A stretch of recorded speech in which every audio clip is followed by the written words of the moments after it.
That music. There we go. It's been a long time. It has, actually. Now that I think about it. Well, not that long. It's been long for me, but it's only been 1 week for you. 2 weeks for you, 3 weeks for me. Yeah. Well, no, Derek was on 1 week, and then the next week I I know. was off. Yeah. That's why I say it's been 2 weeks for you. Oh, okay. See, you slightly out of it. Photo shoot magazine. Okay. Here we go. Oh, we're on. We on. We on. Oh my God. It's been so long. Yeah, I'm still catching up on rest. And then I took my mom around yesterday because she loves thrift stores. So we went Mhm. to a whole bunch of thrift stores and everything. I was like, OMG. It took me 5 minutes to be tired again. I'm Oh, like, really? yes, I have to catch up on my rest. But I do have to work today. Me too. I have to get some work done today. I am right there with you. Let's see here. Pin this to the top. Let's see. And start sharing.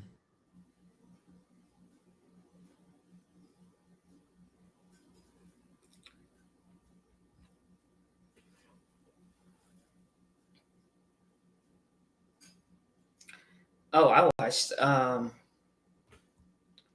two, and we'll talk about that. I watched a movie on the plane that was so sad. I literally was snotting everywhere. Oh, really? And I didn't have no tissues. No, it was horrible. It was horrible. I was like, "Are you kidding me?" And then I watched another one coming back, Hmm. um, and it jumped kind of fast, but it did tear me up. But it was a really good one too. But that one I watched going, I had to screenshot them so I won't forget the names. Let me tell you something. I was literally snotting. I said, "This is too much." It was too much. Mm. But other Yeah. than that, I'm back at home. I'm back at home after I feel like a month gone. It's really 2 weeks, 4 weeks gone. 2 weeks I was still here, but I was on that production, and then Texas was 2 weeks on that production. But I moved around so much, it just wore me out. Ah, yeah. I was so well, we wait for people to hop on, hang out with us, but how was the player? Do you want to talk about that a little bit later? Oh, it doesn't matter. It doesn't matter. The play, the first night, we had to reschedule one of the shows because of ticket sales, which was Beaumont. But Mm. that turned out to work in our favor because of problems with the truck that was bringing the set. So Saturday show, we had just a couple of minor technical difficulties. Hmm. Like one of the ladies' mic went out while she was singing. You should have seen the sound, man. And this is a union house, Oh, the wow. Worthing Theater in Houston. Yeah, it's a union house. So they got paid. They got paid. So the sound guy face was like right over, right when her mic went out. But Sunday show went off really good. But Good. we were definitely under heavy spiritual attack. Usually we're used to maybe one or two hiccups, but nothing like we had. And I mean the list was long. Mm. So even the executive producer fell out in the audience greeting What? people. It was bad. Uh, but just like that set truck got there, that's kind of how I felt about the whole thing. Like, but God, that Mm. set truck literally got there and broke down at the theater. Oh, Like wow. in its face, where it was supposed to be for Oh, it us to broke unload down it. where it was supposed to be at. Yes, But it was there. As long as it got there, yes, literally, man. it got there. I didn't do the hardwire today. I was on my new computer. I was trying to see what Okay. it does. Good morning, Thomas. Hey, How you doing? Thomas. Good morning. Good morning. Good Good morning. morning. But yeah, so it was good. And Thomas came to the 3 o'clock show on Sunday too. But it was good. I mean, it was good. We prevailed. We got the job done. We did what we were there to do. And so that was, and it was funny because Thomas actually came to meet me, which I was very, very happy. He came to meet me, and it was kind of funny because he's like, I get to watch you in action talking about the play. But the whole time I was sitting there meeting with him, I was basically taking care of 50 things just back to back while I was meeting with him. So I laughed after he left, and I was like, Thomas said he wanted to see me in action tomorrow. He literally just saw me in action, and we were still talking through the midst of everything. Look, we were still talking. We were still having a whole conversation, and I was taking care of this, and it was like I basically was not missing a beat talking to him.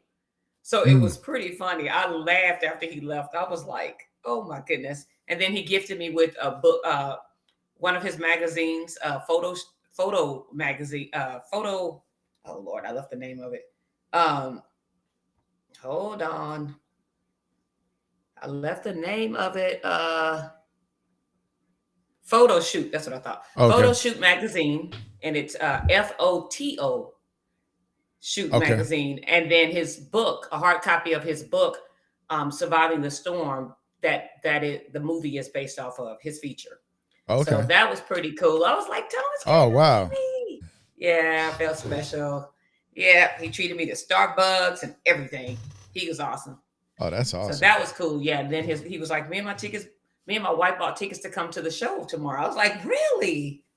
So yeah, they got to come to the show and experience Soul Purpose. So thank you, Thomas. Yay.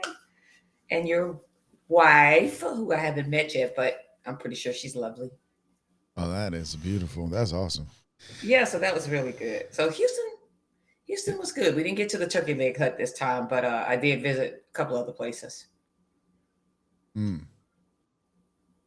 Yeah, I just I got to get to one of those plays, TK, that you right. I got to check one of those things out.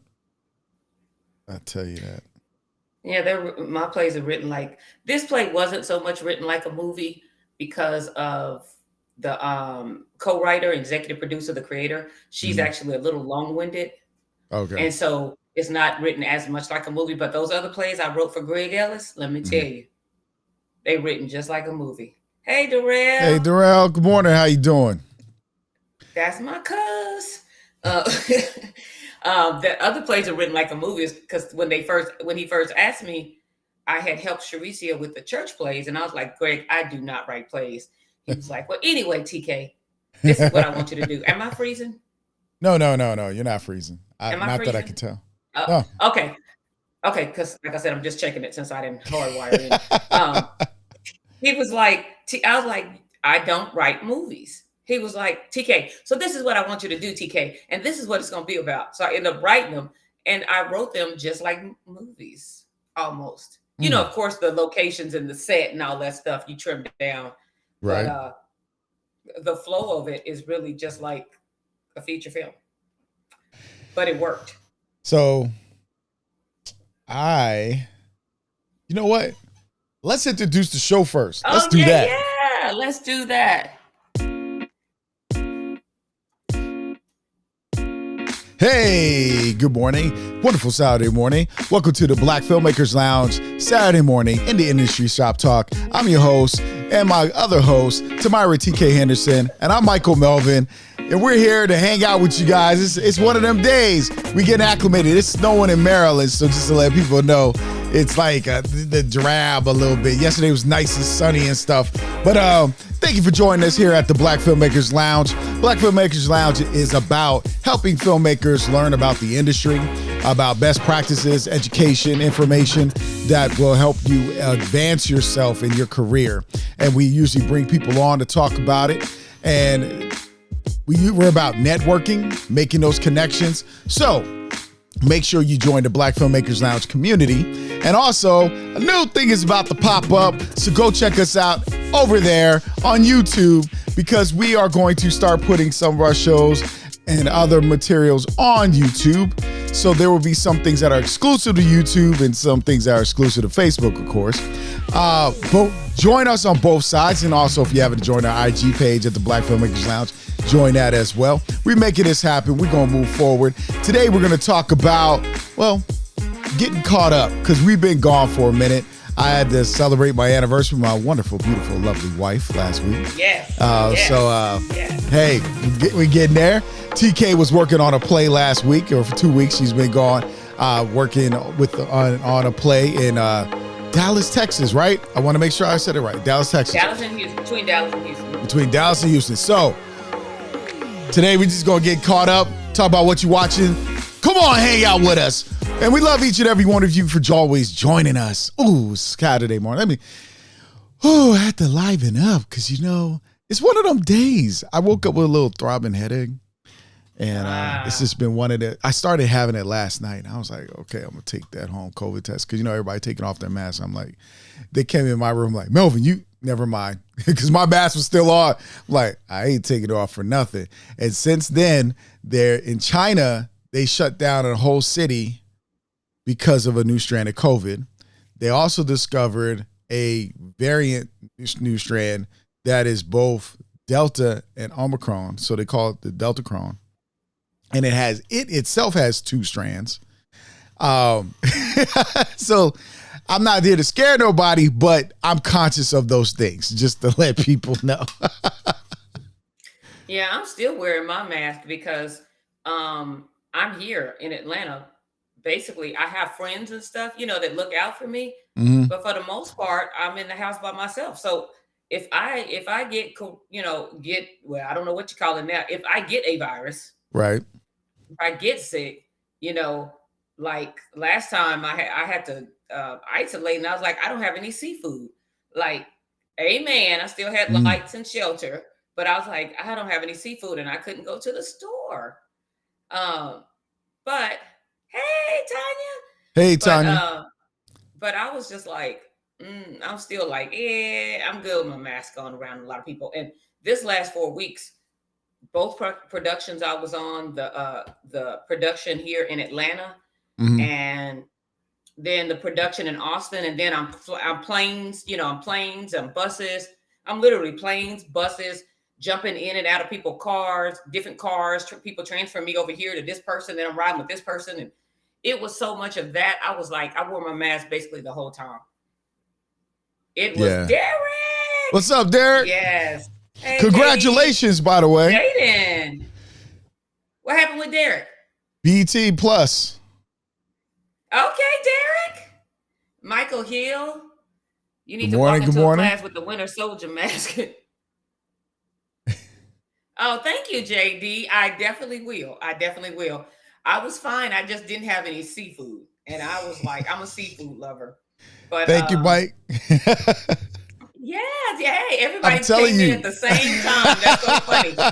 Come on in, guys. So I basically wore my mask the whole time because I knew that I was around 80 million people in the last 4 weeks. And I was like, I'm not packing anything to anybody, and I'm not, I got to make sure I stay protected. So, but yes, and acting like Tanya, her short is still doing well. We still have to talk. Yeah, I'm back at home, Tanya. Didn't it get like an award, or it's accepted as a nomination to an award, right? It's won several awards already. Yeah, it's won awards, but what I'm saying is her newest thing is it got nominated for an award. So congratulations, Tanya. You know what? Everybody, it's the beautiful thing is when we see those who are supportive of the Black Filmmakers Lounge have come on and been a part and celebrating with us and walking through these different processes. Everybody's at different levels, and we see you guys succeed. Yes. When you can go watch Thomas's movie on Amazon, when you can go and hang out and see Derek's stuff on Tubi, and you get to go to a film festival and see Tanya's stuff. And it's like, that's what it's about right there, is seeing the birth and the beauty of people being successful as they go. Because if you're now following the Black Filmmakers Lounge, these are the people you need to start talking to. These are the people you need to, point questions to, you need to network with. But everybody in here should be building and networking. Everyone should be talking. And it's kind of hard because if you busy, you grinding, it's a tough place to be. I don't get to talk to my mentor all the time because, last time I talked to him, like, I'm working on 2 movies, I'm like, hey, but he'll hit me up and say, hey, I haven't forgot about you. I'm seeing how you doing, man. So it's like, right, you're still cultivating those relationships. And that's what's important to me. It's like, you know what? People are angry because of Kim Kardashian put out this video telling people if they want to be successful, they got to work at it and they got to get off. They're usually not successful because they're lazy and they need to get off their behinds. And the problem is when you hear someone like, and what she's saying may work for somebody, like that message isn't for everybody. Everybody's message isn't for everyone, right? Mm-hmm. Because there is somebody who's being lazy. Like as a teacher, every student in the class isn't being lazy. But if I catch students playing video games in my class when they could be doing their work, that's being lazy. Like, dude, focus on the work. The game come after that. But it's about prioritizing time. But we have to be careful because somebody like Kim Kardashian has had resources that the normal everyday person just doesn't have and hasn't had. A famous father, who was a lawyer. Who else? A sex tape that propelled them into yeah, sex tape. Mom, I definitely don't have one. I definitely don't. Mom married to an Olympic gold medalist tennis player.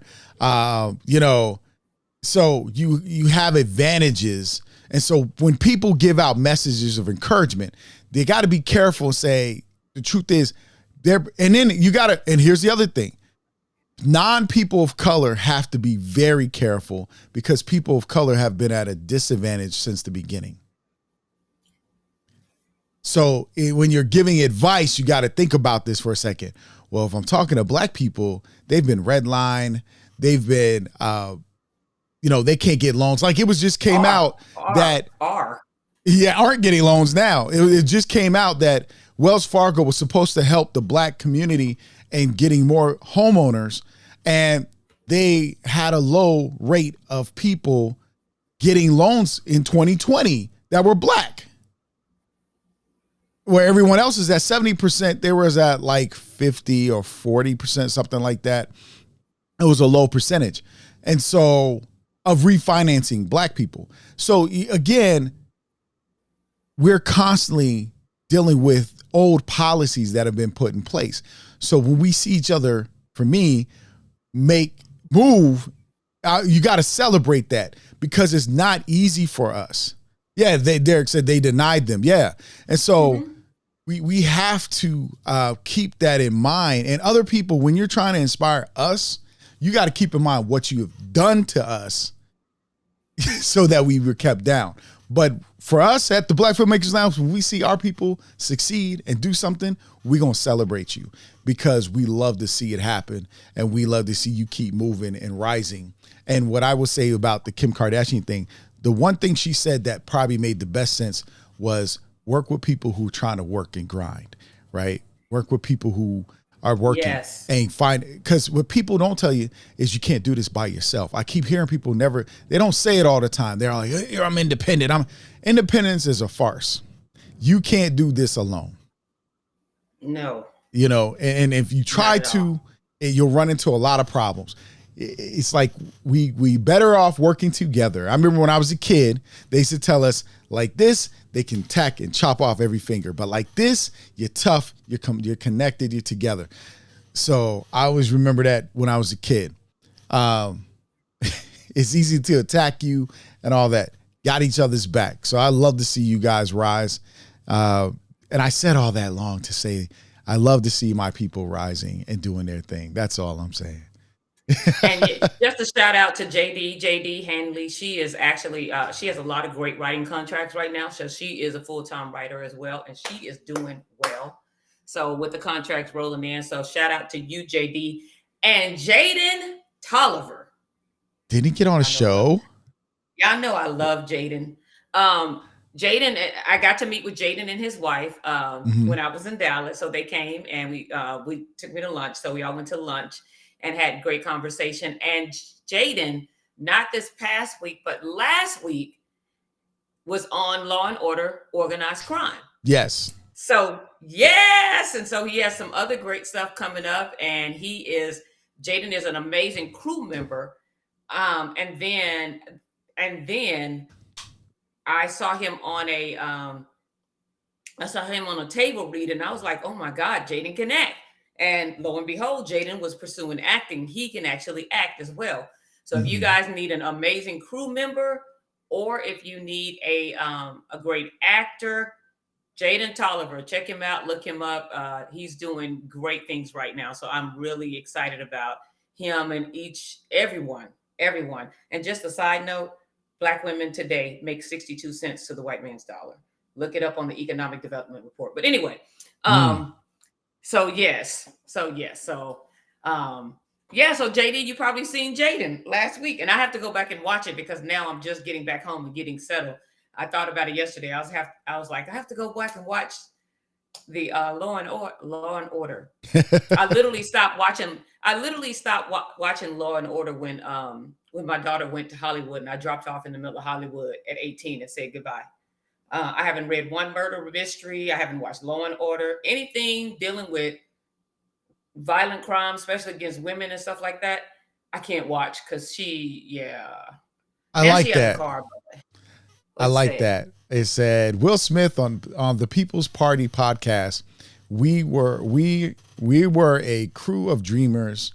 I'd rather keep climbing and send back help than stop climbing because I was with the wrong people. That's good. That's good. There you go. So Definitely keep good. that right there. Thank you, Michael. Thank you for sharing that. Yeah, it's, and that's the thing for us, because this is an industry, we don't do it by ourselves. Like last time we were on 2 weeks ago, Derek and I were talking about building your crew and how his crew is comes out of the people he's worked with, and he starts to groom them as well for positioning. As when they're PAs and stuff, he starts putting them in the positions they're looking to grow in. And we were talking about that because people were asking questions. So I hope some of those people called you, Derek, or reached out to you that were on the show.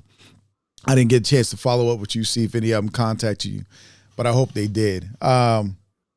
Because I think that's a beautiful thing when we can help each other. Like me being a teacher, it's a fun thing. Because I kind of wish when I was young that I had people around me who could guide me in what I wanted to do, but I did have people around me to push me. Like my parents, they were like, whatever it is you say you want to do, you need to research it and learn about it. So they were always that type of people, and any magazines or books about it, they'd pick it up and be like, here you go. They didn't know about it themselves, but they figured out. I mean, when we published my first book, my mom did a lot of research on publishing.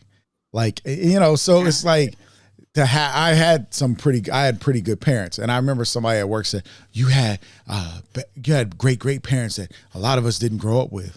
And I'm like, kind of, but my parents they struggled when they were growing up. They went through stuff. So their belief is there's nothing you can't do because if it's out there that you can find it, And so my parents came from that, and they just pushed education because it was something they were limited on. And it was a lot of people don't know. My mom got her bachelor's degree, not her associate, but her bachelor's degree when she was 65. Wow. And she got her associates when she was like in her late 30s, so. Wow. I admire my parents. My dad does not have a college degree. I mean, no, he has his associates. I'm sorry. He has his associates, and he got it around the same time my mom got it. See what I'm saying? Like, my parents got their stuff later because they were working for the government, and they had to go trainings and stuff like that. So here we are. We were able to get whatever. And again, I watched, my mom used to pick cotton in Texas. Your mom did? Yeah. My mother and my grandmother picked cotton in Texas, McGregor, Texas. Wow. If y'all know about McGregor. So, I mean, and my mom would tell us about it and stuff. And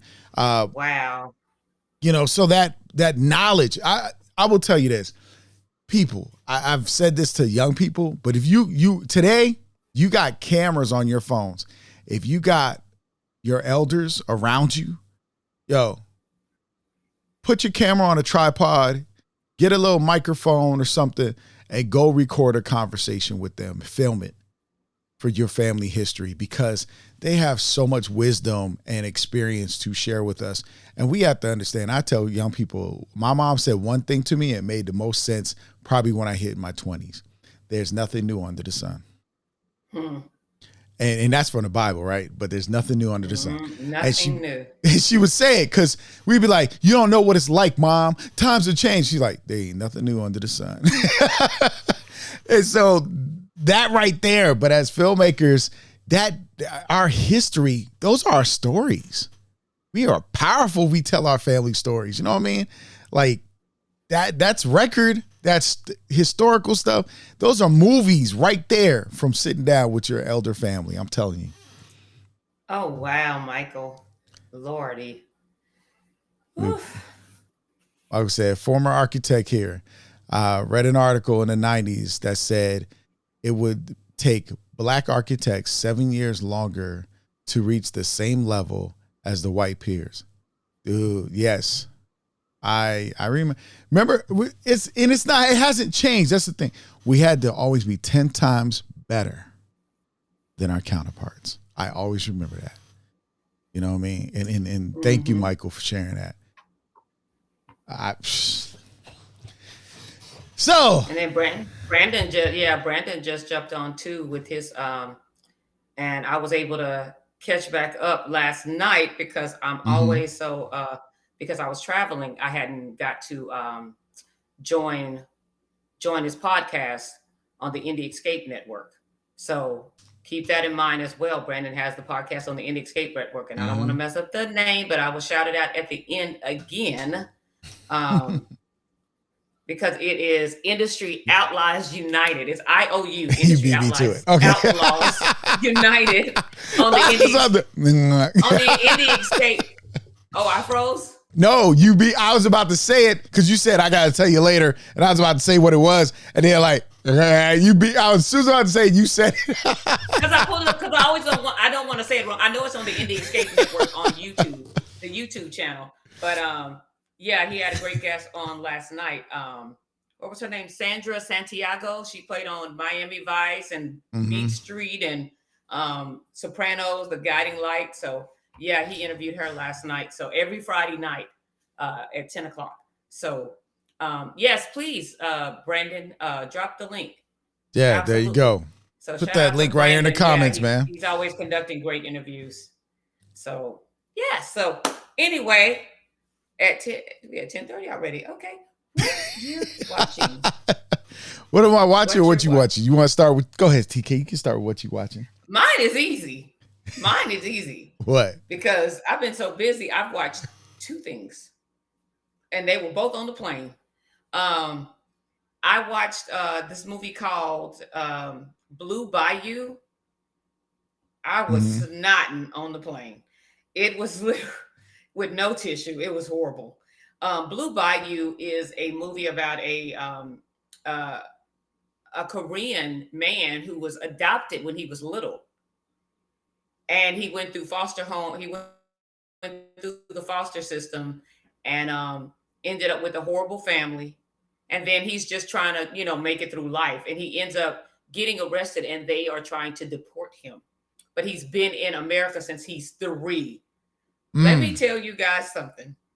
You're talking about a tear and snot jerker. That was it. That was it. That was hard. It was hard. But it's a great movie. Look, everybody's like, am I frozen? No, you're good. You got a little Okay. glitch for a second, but you hop right back in, so it was cool. Okay. I'll hardwire in next time just to be sure.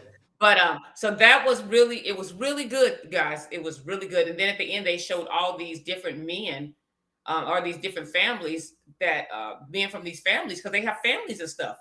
They were getting deported, and they had been here since they had been adopted as little kids. So they started showing real names at the end. Oh my God. It just got sadder and sadder and sadder. Like the last 15 minutes, it just got, oh my God. And then on the way back, I watched American Underdog, the Kirk Warner story. Okay. That jumped a little fast, like the first half of the movie. It jumped kind of, I was like, okay, hold on. Like, give us a second to be in this moment, So it jumped a little fast, but overall, I dropped a few tears, and it was a very, very great story about, him being the underdog.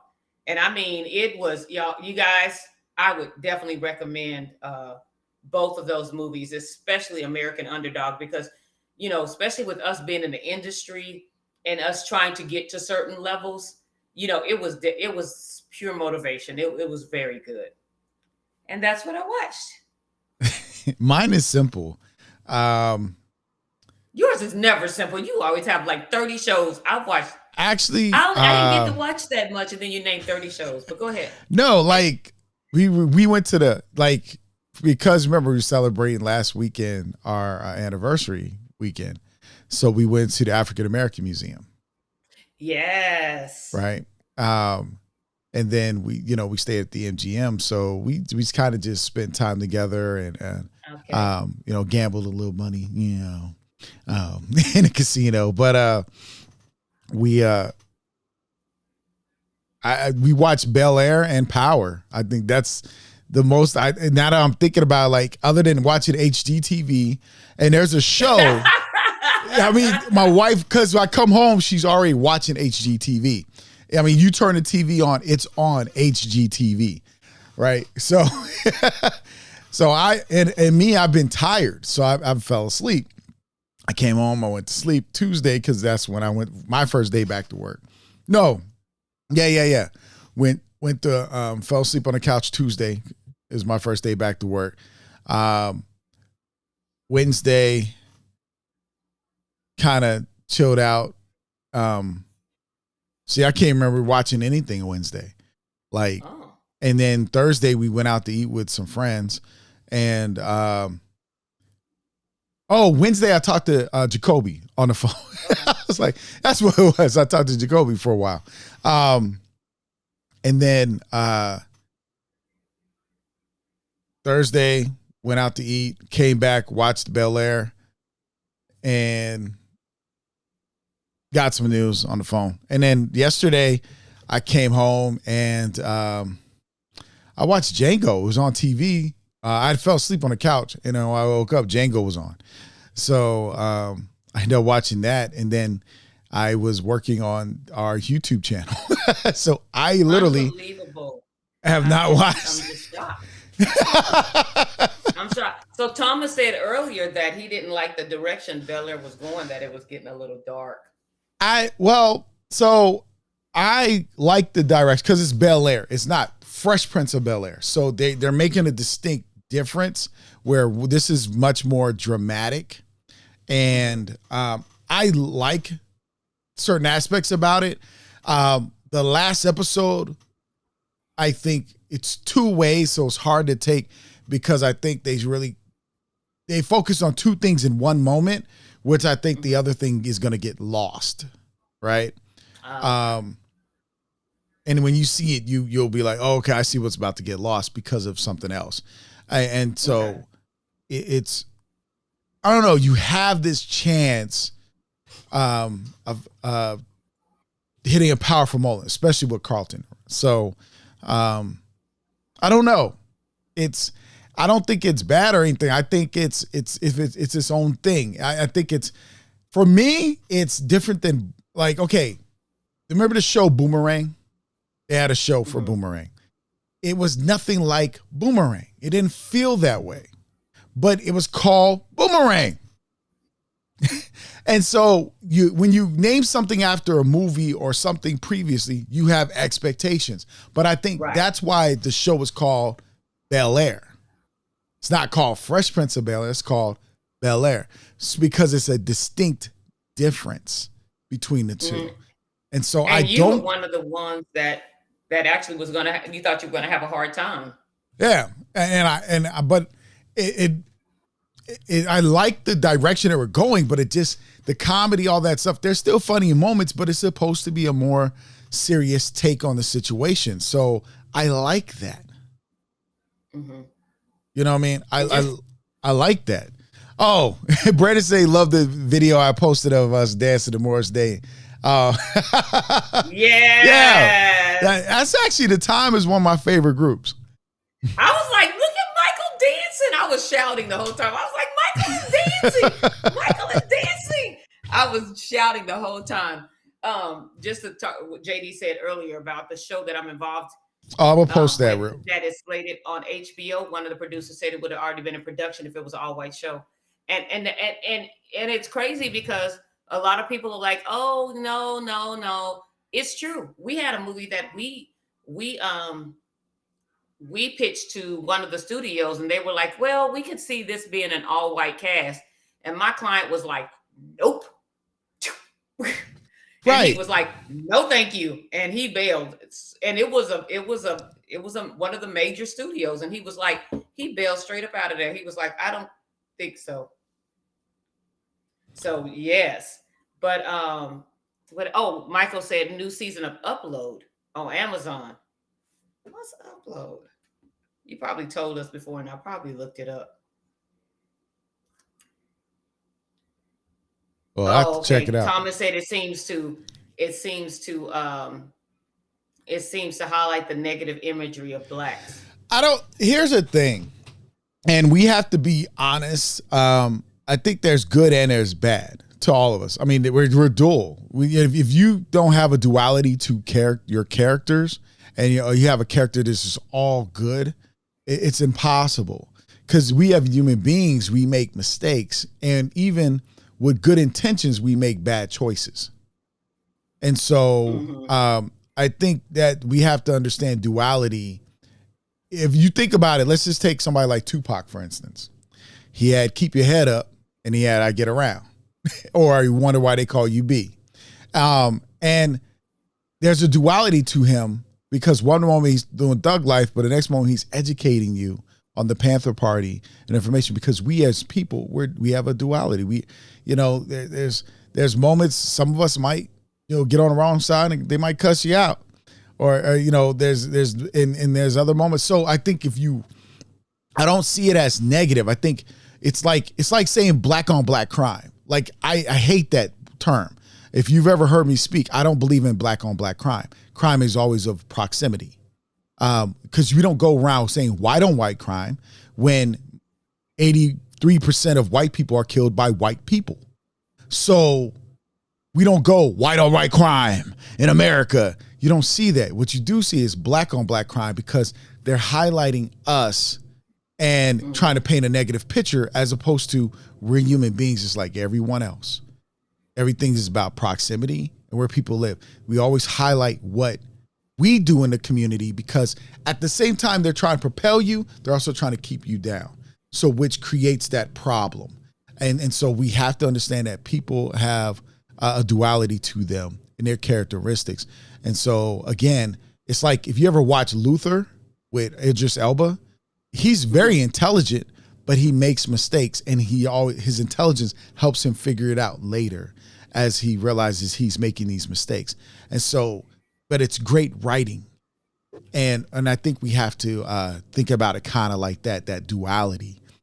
I love Luther. Mm-hmm. Luther's like one of my favorite shows right there.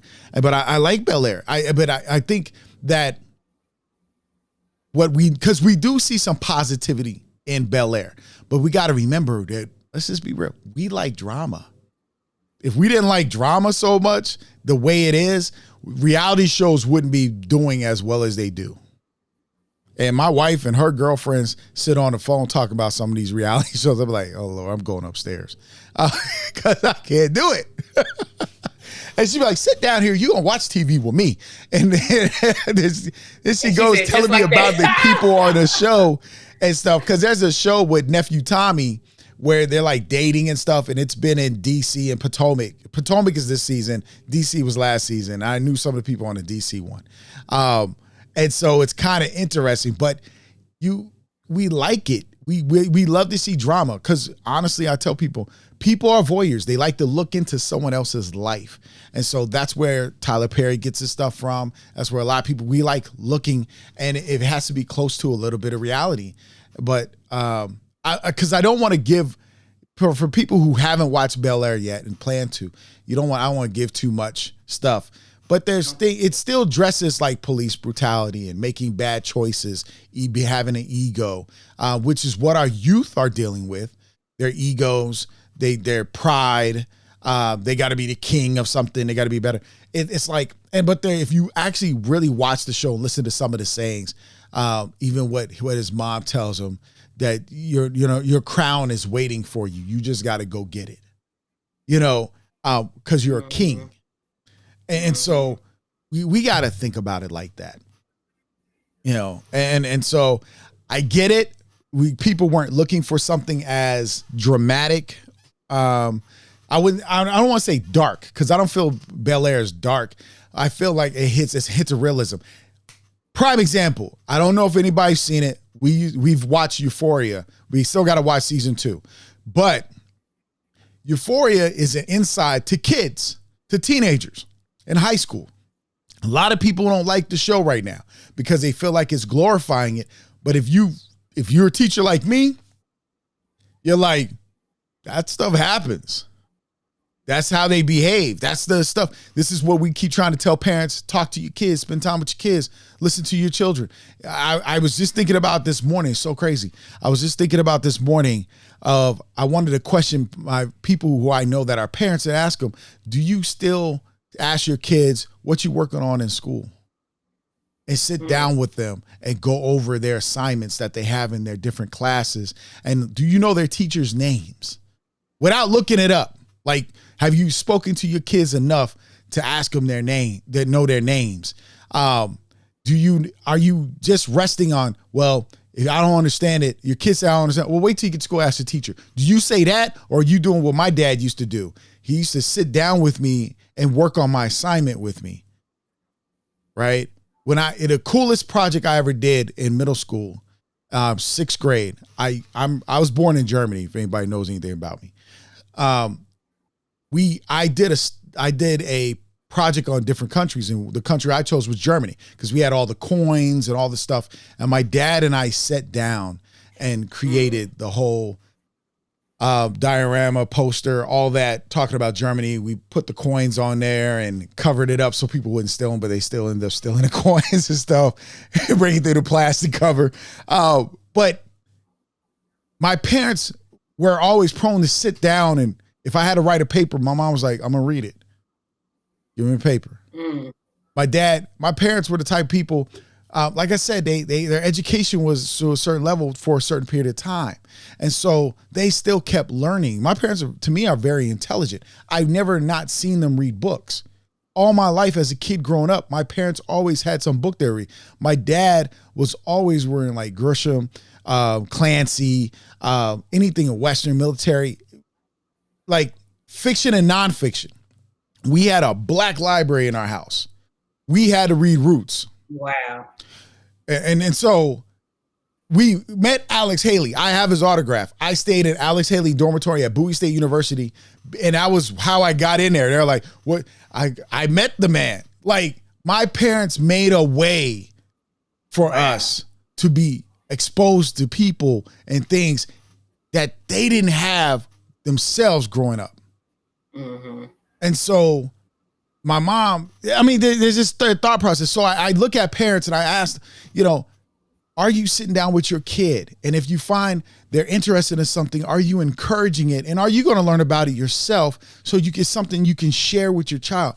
Because as a kid, I like the experiences I shared with my dad. Like, I'm very close to my dad and my mom, but my dad and I have this thing, like being a man, like working on cars and stuff, that comes from me being around my dad.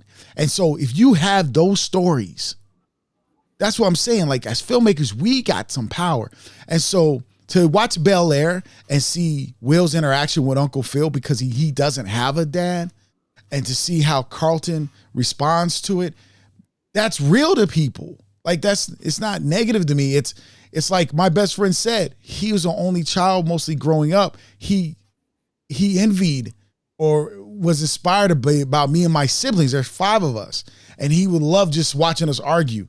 I was like, you kidding, right? I had to hide cereal to keep it, like, dude, did you not see what my brothers and stuff be going through? Like, so it's different. And having those conversations, it's like, I have this powerful story from talking to one of my older brothers who is probably watching the show right now because he says he watches it, but he was like, we weren't really around when you were growing up because we got older and we were trying to make my brother above me older because they didn't connect because they're playing basketball in high school and doing all this stuff. And he's in middle school, and I'm the little one. So it's so that storytelling, you know what I mean? And so Derek said the same thing. He's the only child. So my best friend, he admired my family. He's like, I admired big family, man. But now his dad got married again and he has 2 sisters now. You see what I'm saying? But when he and I were growing up, the next sibling, his sister, was just coming along. Mm-hmm. And so he's just like, he loved being at our house and being around having dinner and stuff because he didn't have it.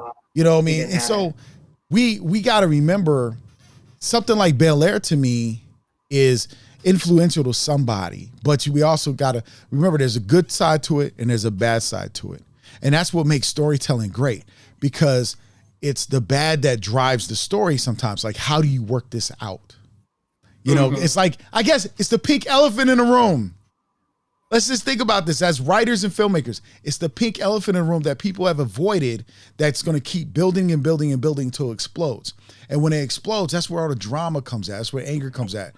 If you ever think about the movie, we all probably seen this by now. Why Did I Get Married? Mm-hmm. And then Why Did I Get Married? They're sitting around the table and Angela is trying to tell Mike about himself because he's cheating with the woman and his wife is there and he doesn't want the woman to get with the local sheriff. And Angela's husband's been cheating on him, but cheating on her. And then she was cheating on him. And then in this one part, in this whole scene, all this is coming around the dinner table because it's boiled up. It's built up.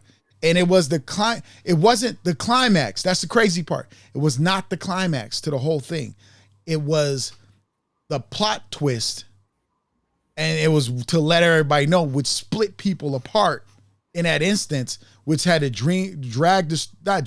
create the story to bring everybody back together. Mm-hmm. It was that pivotal moment. And she was like, boom. Because she was like, you didn't get it from such, you got it from me. I was just waiting to see if you was going to say something. Boom. And he's like, you're evil. And I mean, that was the hardest thing. And then when I watched Power Book 2, and Diana pretty much did the same thing with Zeke. It was like, that ain't your auntie, that's your mother. And and everybody's situation around the table came out. And so wow. It's not anything new. This stuff does happen in our families. It happens. That's why we got to talk and have these. Like, you could have people joke about it. They call it a dunkle, which is your daddy's your uncle, and it happens. And we got it. And we have these stories. I don't think it's negative. I think that you can't let the other community create such a negative image of you that you tell your stories so you can tell it in a way of as therapeutic, right? It's healing. Like when you think about The Sopranos, it was new to see a gangster going to therapy. That was a different take. That's what made it such a good show. So we have to think about ourselves and the types of stories we're going to tell and how we tell it. You know what I mean? I'm sorry, TK. I might have been long-winded on. My bad, y'all. No, you're fine. And I wanted Tanya, acting like Tanya. She said, inventing Anna, raising Dion, and Maid. Maid was one of those movies that I was interested in because I was like, that's for real. Like, that is somebody's job. Mm-hmm. It's so many things that we're not exposed or privy to, you know. Like, and I'm like, I know this is somebody's job. Like, nobody, like, you cannot tell me this is not somebody's job to come in and clean up after. You know, that is somebody's job. So that's one of the shows that's interesting to me that I may tap into to check out. I was what's Tom would say, characterization is powerful, which is why some actors won't play certain roles. So it seems all of the characters have been used to change conversation of positivity. Yeah, I think about that. You know, and this is good conversation to have, you know, because we're all watching these shows and we're all going to get a different perspective from it, you know? Right. Yeah, right there. Cause it's a good debate. So it's cause I mean, I'll tell you right now though, on Bel-Air, Jeffrey is one of my favorite characters. It's hands down. Jeffrey is cool. I like Jeffrey. Yeah, and you know what? The new Uncle Phil is different than Uncle Phil from Fresh Prince, right? He's younger. He's more impressionable as a young father, right? He's probably in his 40s. So to me, Uncle Phil was a very more seasoned, refined. He was like that dad with the deep voice. Let me tell you, boy. You know, and you like that. So it's a bit of getting used to that taste, but you know, but I see the distinct differences between the two, and I like it. I don't want Bel-Air to be Fresh Prince of Bel-Air. Maybe that's what it is. I'm glad that it's not. I'm glad that somebody's not trying to rehash something and then give it a twist they want. They actually twisted it and in a sense that it makes more sense because it's up to date. And it's about looking and examining things now, you know, and maybe that's, I mean, because the joke is, and then it is crazy. I don't know if they said it. Somebody said it on some show, and I thought it was on Bel-Air, and they said, what if they had a serious version of Family Matters or something like that? And I was like, what would it look like? You know, Derek says real life, and Jeffrey's the gentleman gangster. I'm telling you, Jeffrey is cool, man. He's like, I gotta let you know. Jeffrey got notes on everybody, by the way. Oh, you know, Jeffrey got notes on everybody. You know, he got notes. He got a whole bunch of secrets and confidence. Yeah, he knows what everybody in and out the family is doing. That's how smooth Jeffrey is. I was like, yo. Who they got, and the guy he looks like a younger version of the original Jeffrey to me. But the fact that he's Jamaican works. I love that, you know, and see, that's another thing. I guess it's just, you know, everybody's going to have differences, what they like and don't like about something. But I think that when we talk about movies and shows, it helps us become better writers for our own material because it helps us examine our own work.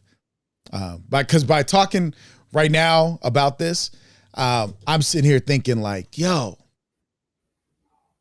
that, you know, I could tell this story or I could do this. And TK knows once my brain start moving, I'll have an outline written in a couple minutes.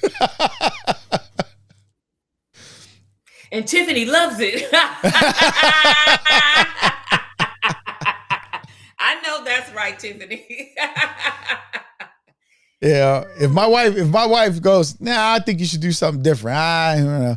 And then she'll hit me up because she's like, I gotta talk to TK anyway. I still got my thing I need to do. So, exactly. Yeah, you swimming with the fishes, man. So, are we glad? We want to know what you guys watching. What's going on with your life with filmmaking. What you're doing. We over here revamping the Black Filmmakers Lounge. So we in the next coming month or so, you're gonna see some things a little bit different. That's why we're doing a YouTube. And we got some stuff going on.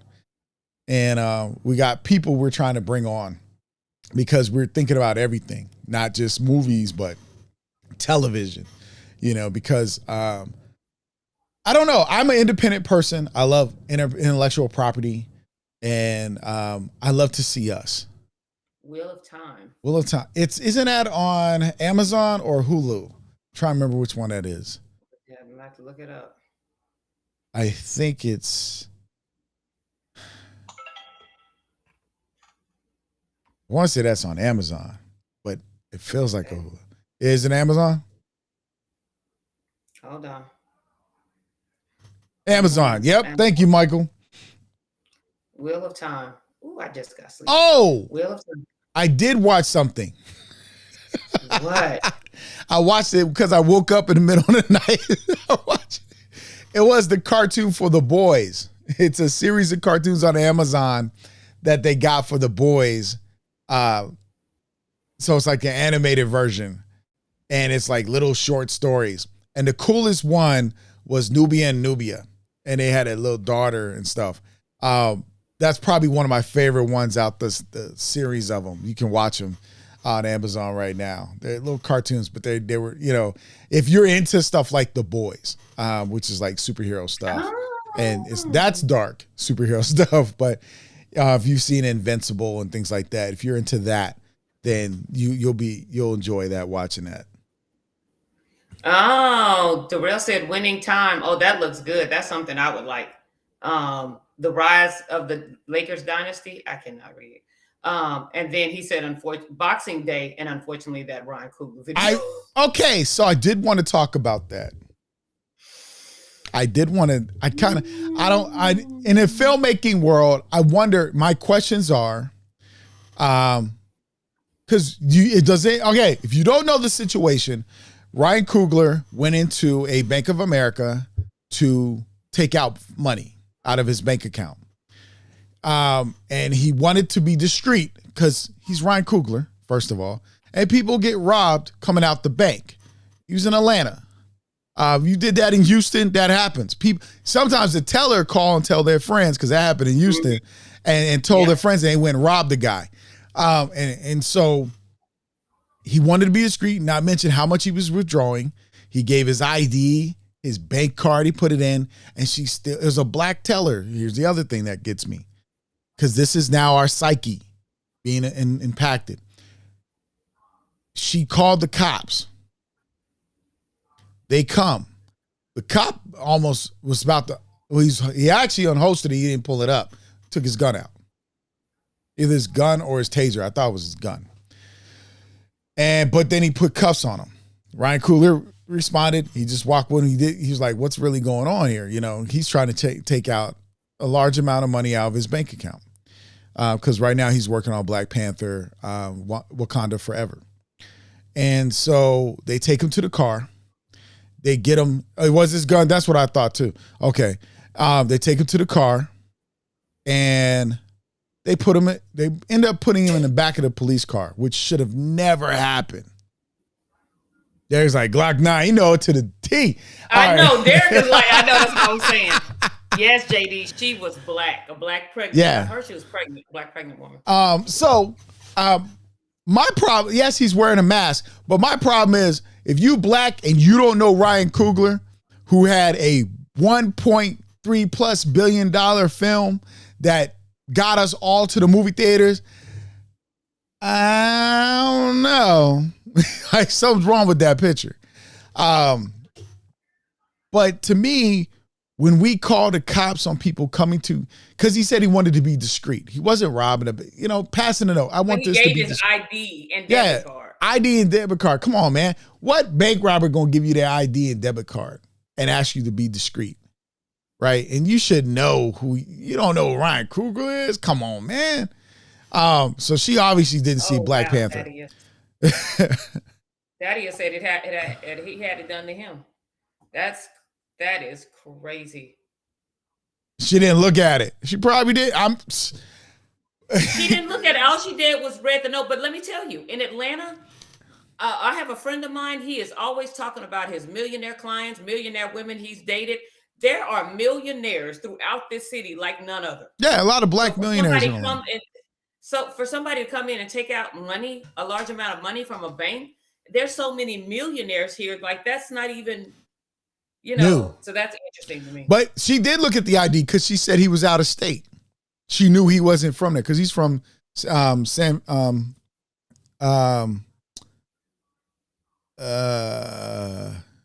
Bay Area. San Francisco? Yeah, the Bay. Yeah. So Oakland. He's from Oakland. But yeah, so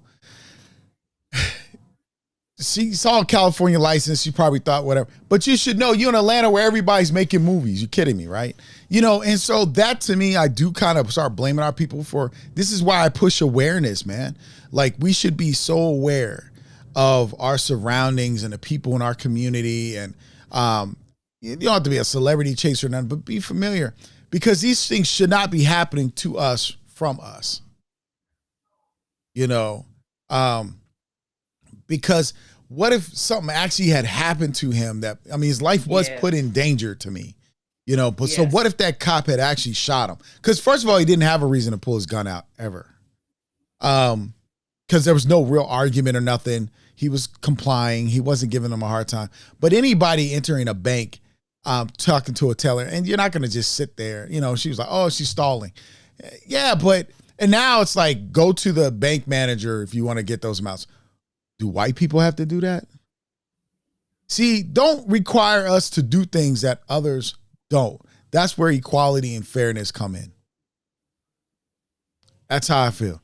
But like, that's a big thing. Like as a filmmaker, because I'm thinking like, what if I'm working on a film and I got to go pull out a large amount of money to do certain things and pay for stuff or do stuff? Is somebody gonna call? I do everything pretty much by phone or online, but if I got to go cash the check or put some in, put your investor checks in. Yeah, that's a tough spot. And then with all that's going on banks, that's why we do need to familiarize ourselves with black banks. But how many banks are close? Local and close. So I think that's the question we have to start thinking about for us as independents, because surely nobody's going to really know us like that. But she should have knew Ryan Coogler. I'm sorry. Have the bank call my client to make sure I should have it. Wow. Yeah, I've seen that too. People said that's happened. Yeah, that's crazy. That's crazy. But yeah, as independent filmmakers, we need to, what banks should we be going to? Who should we be putting? Where should we be putting our money? Because also you want those national chain banks because your money is accessible anytime, anywhere, and you're not paying all these fees and ridiculous stuff. So that's the other problem. Unions to me are important. We have unions in regular banks, but yeah, that was crazy though. That I didn't like the fact that he was handcuffed. I didn't like the fact the cops should have. Here's my thing, and I challenge police officers to stop for a moment and ask questions. Don't go in automatically. Just the person standing there, they're right in front of you. Just start talking, de-escalate the situation. They're not trained to de-escalate, and that's the problem. They are not trained to de-escalate. And if you got two cops, you once talking to the guy already. Have the other one go talk to the teller. Say, hey, what's really going on? Let me see what he gave you. What's really, what he. I'm like, come on, man. Like, y'all can de-escalate quickly. This is why certain movies, I feel like they show the wrong things at the end. And it's like we need to kind of hit people hard sometimes to wake them up. Greenwood Bank, I never thought about that, but we have to check that out. But see, again, what if you got to go in and withdraw money? That's the thing. Because again, those chains are important you can go wherever. Because I know, my wife was from New Orleans and she came from Katrina. She's a Katrina survivor. So the local banks, some of them lost money in there. Somebody lost their records and stuff because they're only there locally. And so national chains, you have a better record and they're everywhere. So disasters and things like that, you have to have forethought about. It's a tough place to be, but because he's from Oakland. So he's in Atlanta working on a movie. I thought the film industry should have a union, like a credit union. I mean, why not? You're in New York. Why not? Why doesn't the film industry have a credit union bank? If you need to borrow money to make movies, to have a credit union for the film industry would probably be the smartest thing to do, actually. Jamal said national chains also rob people via fees. Yes, they do. I got hit with some type of fee. It was like almost $40. I was like, you're kidding, right? And then they have a good explanation for it because they have it right next to them for them to read. Yeah, first of all, it's my money I'm taking out. And, it's like they always want to hit people hard, but I don't know. That's why we got to have our own chains. If we have our own ownership, we change things. So, yeah, that Ryan Coogler situation, it has me thinking a lot. Again, when I think of independent filmmakers, because a lot of you, I don't know, some of you are going to be working on some projects and you could be working on a $100,000, $200,000 project and you got to go withdraw some cash for something, to pay somebody for something, or you need the miscellaneous funds and anything. It could be anything. Somebody got to run out and buy clothes real quick, for a scene. Because that's happened. We were shooting a scene and I was like, the actress didn't have something, and I had my wife run out to H&M to pick up something real quick. So everybody's different. Some people use cards, some people use cash. So this is crazy. Google's the nearest to you black-owned banks. Thank you, Jamal. We should just have a running list. I use the company card for things like that. Yeah, but everybody, you got to remember that some independent filmmakers are just first timers. They don't have all of that stuff in place. They don't have company cards, yeah. Yeah, they haven't thought about that. Yeah, like I have a company card, so I transfer funds if I need it and certain things like that. But you just never know. Somebody doing their very first short film is definitely not going to have a company card. They probably some of them don't even do an LLC for their film, So it's like you're at different levels of the situation when it comes to filmmaking. Mm-hmm. So and we did what Jamal said. Me and my daughter a few years ago Googled the black-owned banks. We did that and was trying to, find some different banks. And they didn't, like you said, there's definitely no chain banks. And then our accounts are connected from me being in Texas, her to California, now me being across the U.S. from her. Mm-hmm. So, yeah. Yeah, that's how it is with our sons, Well, one of them, he has the same bank as my wife and I.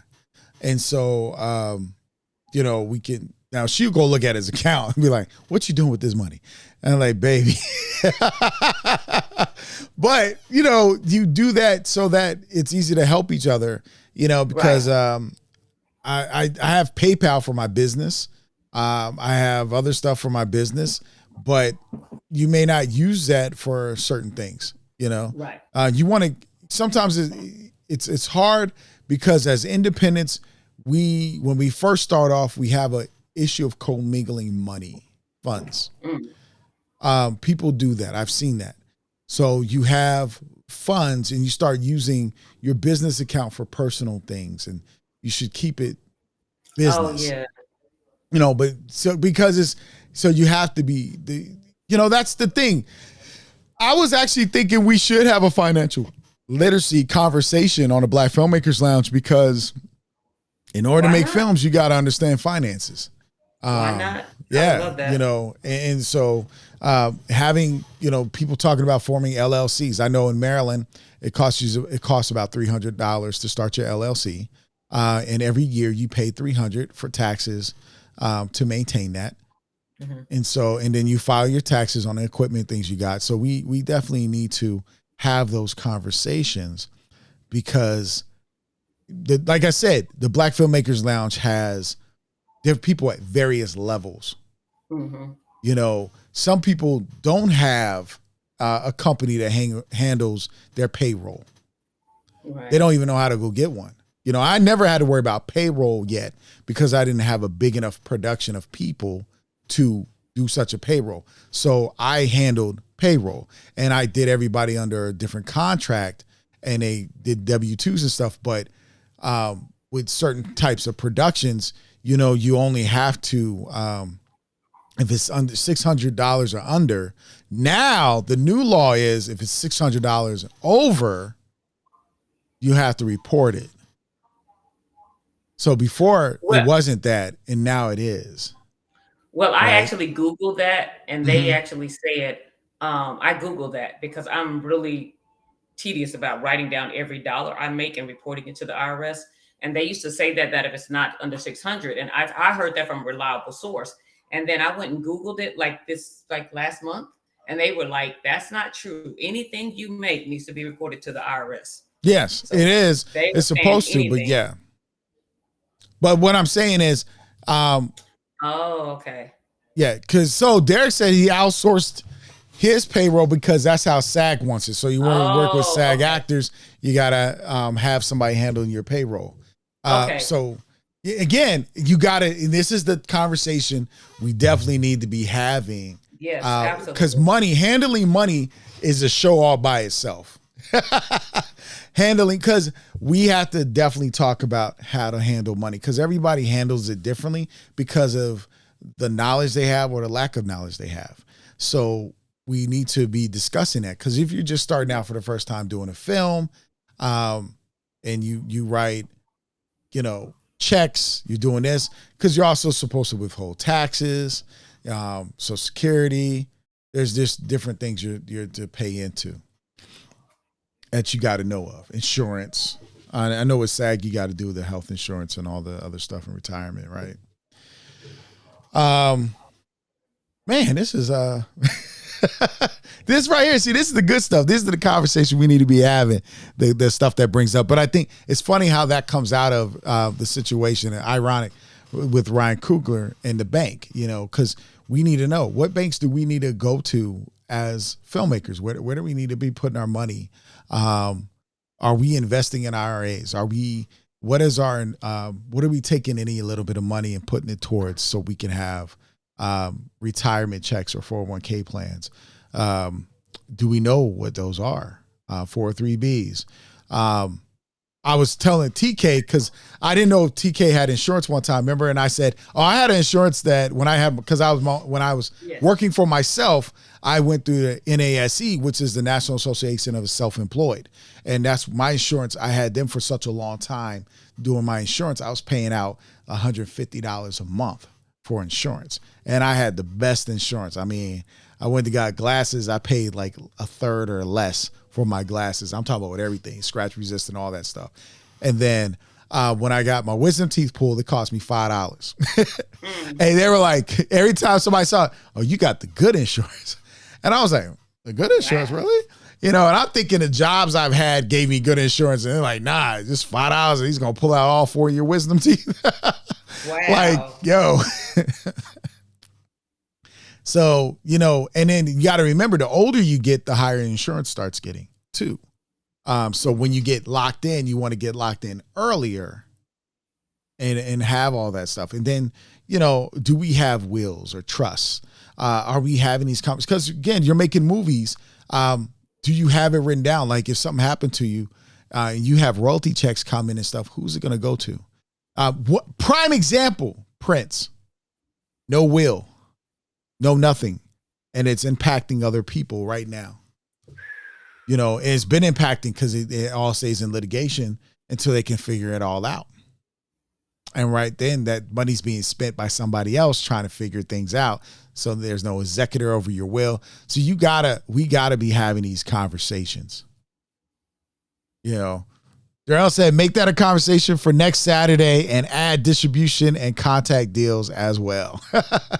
Money alone is a deep enough conversations. Like we probably need to start bringing some financial advisors and people on to really have those conversations, because again, like as an independent, what happens? Yeah, Morris Day is hurting because of that. Morris Day in the time can't be used right now, so they got to work something out. Yeah, I saw that. That's crazy. Oh, that's crazy. So, and that's the thing. So when you're writing, so like, let's just say, for instance, here we go. Prime example, because it's not happening right now, but it's happening right now. Like the bad part isn't happening. But TK is working on a script for me. What if something happens to me? Who's the person she now works with for that script? Because I'm paying her for it. And so is it Tiffany? Is it my wife? Well, is she part of the deal? Because she's not part of the deal, who does the film now go to? Who owns it then? Right? We're not thinking about these things because we kind of, unfortunately, take it for granted. You know, it's not a thing that pops up in our head because we think we'll be here tomorrow, or we think we'll be here 2-3 days from now. We think we'll be here next year, and we're not have foreshadowing. So when the movie's done and there's royalties that we paid out, does somebody else have all the information to contact everybody to make sure that those things are happening and your estate doesn't get sued later? You know, so we need to, those are some real conversations we need to be talking.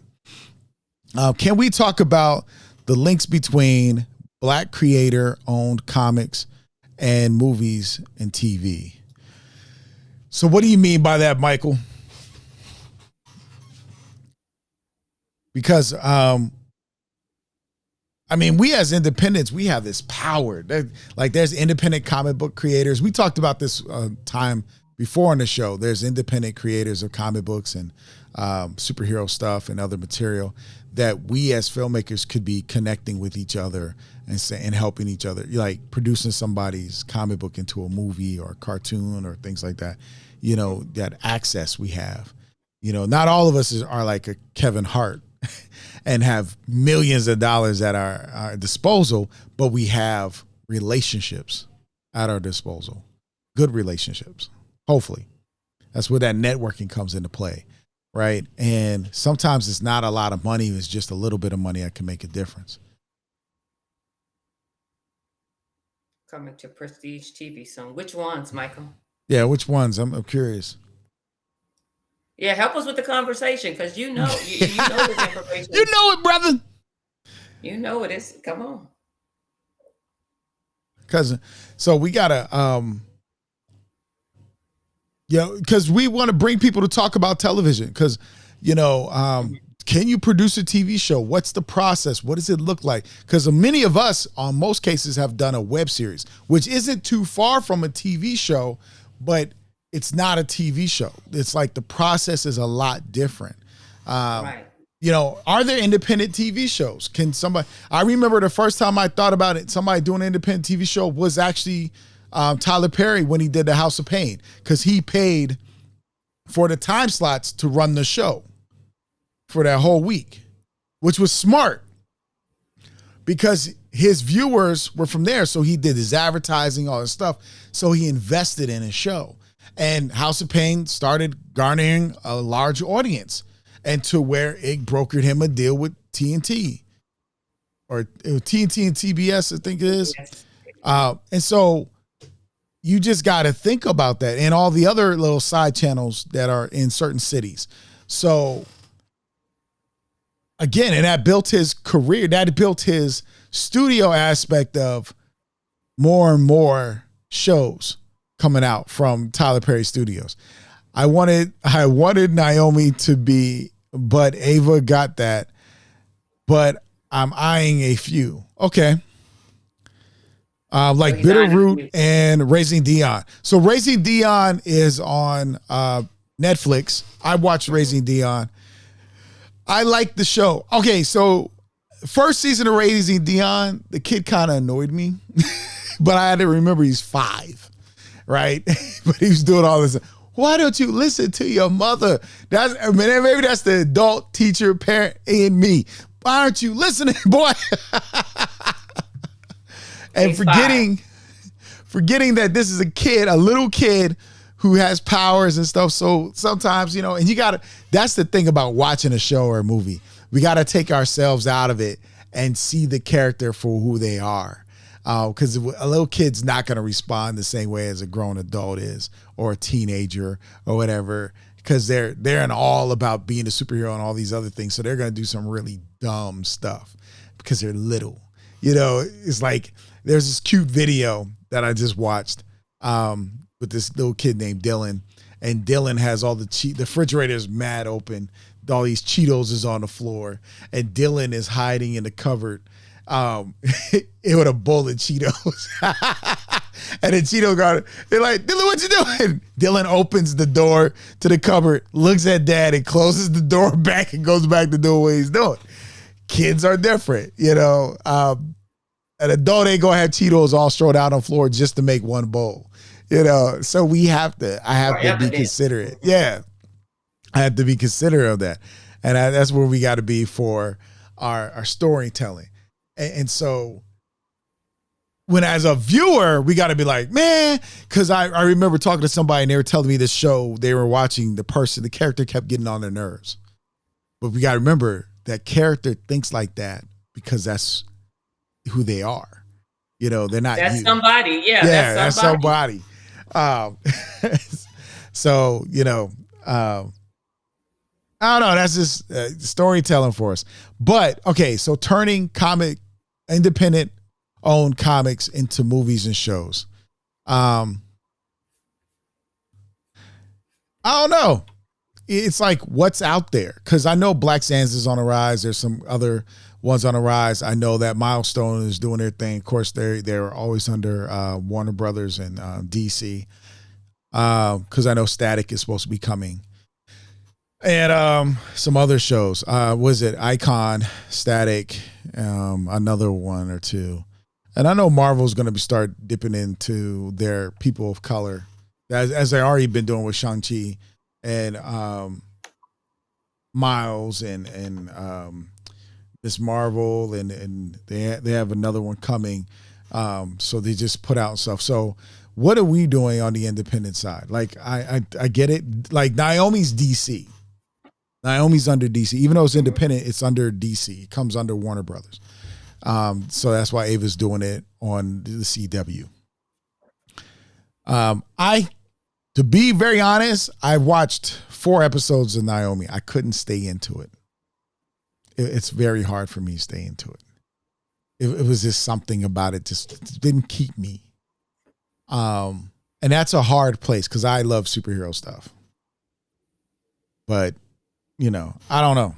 Sometimes we try too hard to go one direction or overdo and add a bunch of stuff that's just not always necessary. Sometimes it's okay, but other times it's okay not to go that direction. It's called balance. Derek was never really into superhero movies, so there you go. I don't know, because I was a kid. I watched westerns, sci-fi stuff. Superheroes, Conan, Excalibur. I love that stuff. Cause that's fantasy to me. Like that takes you out of reality. I mean, I can enjoy Conan. I can enjoy Star Wars and Star Trek because it has a hint of life and reality into it, but it's not real. I know it's not. But it can actually be the innovation because again, we have iPads and cell phones because of stuff like Star Trek. So I'm waiting for a holodeck now. So I go hang out places in a hollow room, holograms in my house. I'll be in Hawaii when I feel like it. We're like, let me go ahead and sit back upstairs. Well, that's the thing. Oh, you know what, TK? I will bring up something, y'all. Concrete Comics has a great superhero. Yes, I've seen Concrete Comics. So here's something I was thinking about, y'all. Because unfortunately, we got to wrap up soon. Dang. But I'm going to throw this out there. Metaverse. I know Facebook has done this huge investment into this metaverse, which is probably one of their biggest mistakes from a business perspective, if you understand that no one can actually own the metaverse because it needs to be a wide universe that connects so many different things together. It's like the world. You can't own everything in the world. You can put out commercials and stuff, but you can't own it all. But if you think, are we thinking about VR, virtual reality? Are we thinking about augmented reality as filmmakers and how we can use that? Because that's where the iPhone and eyeglasses are going for augmented reality. That Facebook has invested in Oculus. That's why if you pay attention, Microsoft bought up Activision and the other company. Ooh, I'll think about it probably when I get off here, or I'll think about it in a moment. But they bought out two companies to make video games that create these universes. Microsoft isn't closing it off to just be Xbox. What they did is open it up where everybody can get in for a cheap cost and stuff. So you gotta. So if you understand this, because we're going to be in the age of subscription, because everybody's finding it better to have people subscribe. Plus, here's the other thing: people forget they're subscribed. It's funny. I'm telling you the truth. You forget you subscribe. I know so many people who said, "Oh man, I meant to cancel that," but they already charged my account, so I'll just wait until next month.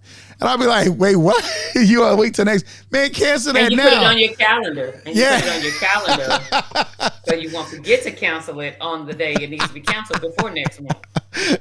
But like, people are on subscription and they're comfortable because Disney's smart. Everybody's getting smart. They, especially stars with the whole Power universe. Soon as one show is gone to the season finale, another show pops right up. So it makes you hard to makes it hard for you to cancel your subscription because you're willing to watch the next show. But you're also, if you're paying $8.99, you're not thinking about that. You waste that.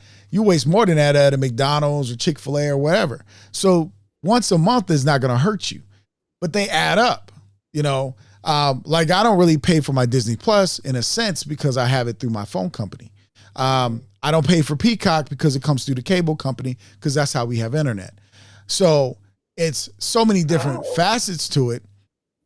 But you got to look at, you know, the different deals that work for you. Because like, I used to pay for Apple Music. That comes with my phone service now. So it's not even taken out. And I pay a cheaper bill than I was paying with my phone service from before. I'm a deal person. I look for deals. I'm about saving that money. But I keep HBO Max because my dad watches it. Or something came on Apple TV, it's $4.99 a month. My dad watches it, so I cover those costs. Hulu comes with my Disney Plus, so I don't worry about it. I keep Netflix because dad watches it. There are shows on Netflix, but I don't find myself watching Netflix as much. Although there's a new show that just dropped with Ryan Reynolds and the guy, Incredible Hulk guy, yesterday. I'm gonna watch that. Adam, Adam Project, or Project Adam, whichever one. But VR, are we thinking about virtual reality, augmented reality when it comes to filmmaking? Because that, I think, is going to be the next thing. Especially now, here's the other part. Remember that people liked interactive stuff. Something that can make your audience feel like they're part of the film. And with that type of creative projects, writing, all that will be changing. Because if your audience felt like they were in, let's say, for instance, Knives Out. Mm-hmm. Let's say they got to walk along as the assistant to the detective. And they were in the conversation and they could click on which direction it goes. And you can walk around the house. Now your filming is going to be different. Now your creativity is going to be a lot different. So we have to be thinking about that, because what if a movie could take place because of augmented reality in your home? You know, of course, everything starts off small and works its way up as people get used to it. But because we're looking at this metaverse thing, is it time for us to start learning certain things and writing a certain way to incorporate that to not get left out later? Right. You know what I mean? Because I love types of stuff that I can choose the direction of the characters and stuff. But what if you're sitting in a room when it's happening? Like, that's interesting. You know what I mean? Yeah, that's interesting. So we need to have that type of conversation, and we need to be thinking about that because we don't want to get left behind. Right. Because I see it coming, and I'm talking. And when I say coming, I'm saying 5-10 years out. Right? You might be sitting in your electric car in the next 5 years. Why is charging doing an augmented movie or a virtual reality film? Why are you just waiting for it to charge? There's a lot of things that could be happening. Because I know right now people sitting at Tesla waiting for it to get charged and they watching Netflix and stuff. So what if he was more interactive? And plus you got to think about the younger generation because they're into Fortnite, Apex, God of War. They're into those universes and exploring it. And years back, for grad school, we were doing this thing called Second Life. I don't know if people have heard about Second Life, but Second Life was basically a virtual reality world.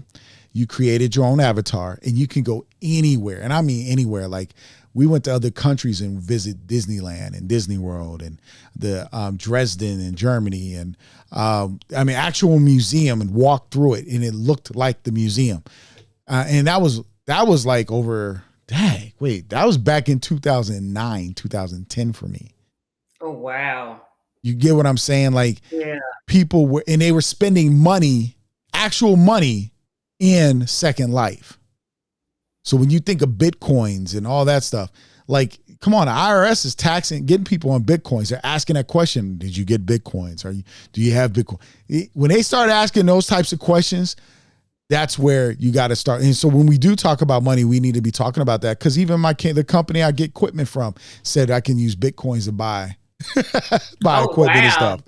So we need to be thinking about that, you know? Mm-hmm. So I know I said a lot today. My goodness. I'm sorry, TK. I feel like I said a whole lot. We've been gone though. Good stuff. It was a lot of good stuff though.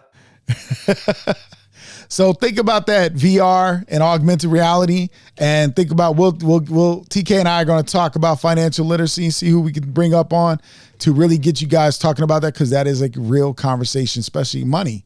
Money's a bigger conversation because we need it on so many levels. We need investors. Absolutely. We need to know how to spend it, how to pay our taxes. Financial reports. Yes. Yeah. There's a lot of independent filmmakers that are getting money from investors and not giving them financial reports. And and that's horrible. I hear that a lot. That's horrible. I'm not going to ask you for money. But then they wonder why we can't. But some of those people are the main ones complaining about investors, and you're not even doing what you're supposed to with the investors that you have. Yeah, you're supposed to have a quarterly report. A quarterly report. It seems like a lot of work, but this is what you signed up for when you said you want to do this. You know, it's the process. All right. So TK, what's your 60-second gem for today? My 60-second gem for the day is basically make a plan for your week. Mm-hmm. You know, we try to, kind of day by day, especially if you're full-time in this or you're super busy. But make a plan. It's not going to always come out perfect, but make a plan for your week in regards to what you need to get done during that week, and shoot to get it done the first day of the week. And if you can, at least you have a few more days. But don't, that's my 60-second gem is make a plan for the week. All right, make a plan for the week. My wife says it, write it down. Right. You got a plan, write it down. My 60-second gem is research. Pay attention to what's going on. The news is, even though it can be dark for us, and it's still very important that we pay attention to the business reports, what's going on, because it does impact us or will impact us in some way, shape, or form. So to be up on what's going on around us because we can make use of that, especially in this industry. And as independents, the more power we get, the better leverage we have. You know what I mean? Mm-hmm. So if we understand the money, we understand the contracts, we understand the things. To knowledge gives you leverage. The lack of knowledge gives them leverage. That's my 60-second gem. That's true. The lack of knowledge gives them leverage. Woo. That's good. So that's good. Cool beans. Yeah. So check us out. Go subscribe to the Black Filmmakers Lounge YouTube channel. If you scroll to the very top of the comments and we're started, we say hello. You'll see the link right there. The link is also on the Black Filmmakers page. We're going to start growing the YouTube channel for many different reasons. You never have one area which you do things. We're growing from that. You also subscribe to our Instagram. We haven't done Snapchat or TikTok yet. Excuse me, but I don't know what we're going to do for what we do for Black Filmmakers Lounge TikTok, but I might let TK handle that. I'm so not a social media person. We'll talk soon. Okay. Yeah. So subscribe. Make sure you join the community. I know people are joining the community and not answering the questions. If you're not reading the rules, you're breaking them. Nothing. It doesn't work for you. I'm just telling you. You'll be declined every time because you're not paying attention. And that's business sense. So join us, like, subscribe, share, hit the notification bell on YouTube. Let us know because we're going to start growing it right away. I mean, we're going to be adding old videos so you don't have to go look for stuff. It's going to be cataloged on the YouTube page, but then we're going to start adding, we may be doing a dual stream on Facebook and YouTube at the same time for the Black Filmmakers Lounge. So please check that out. And we love you guys. We appreciate your support. And we'll definitely look up the superheroes for independent thing and intellectual property and talk about that. And again, financial literacy. So we're going to be looking into that coming weeks. All right. I got to drop this.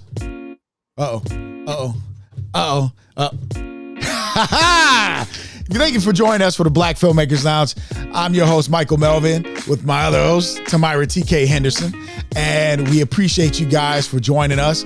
We love your support, your encouragement. We hope that you know that the Black Filmmakers Lounge is for education, learning, talking, best practices, getting the information you know to survive in the film industry and grow in the film industry, and also for you to network with other filmmakers. So if you're not networking, you better be looking at everybody on the comment section and reaching out to each other and connecting with one another and building. The more you build, the more you'll grow. Think about it. So we love you guys. Like, subscribe, and share. That's the best way to tell us you love us and you like us, is to share this on your own personal page to all your friends who are interested in doing filmmaking or what we doing. All right? And I'll let TK take us out. Like, subscribe, share. Like, subscribe, share. Thank you, Lewis, for that one. All right, y'all. We love y'all. And we out. Peace.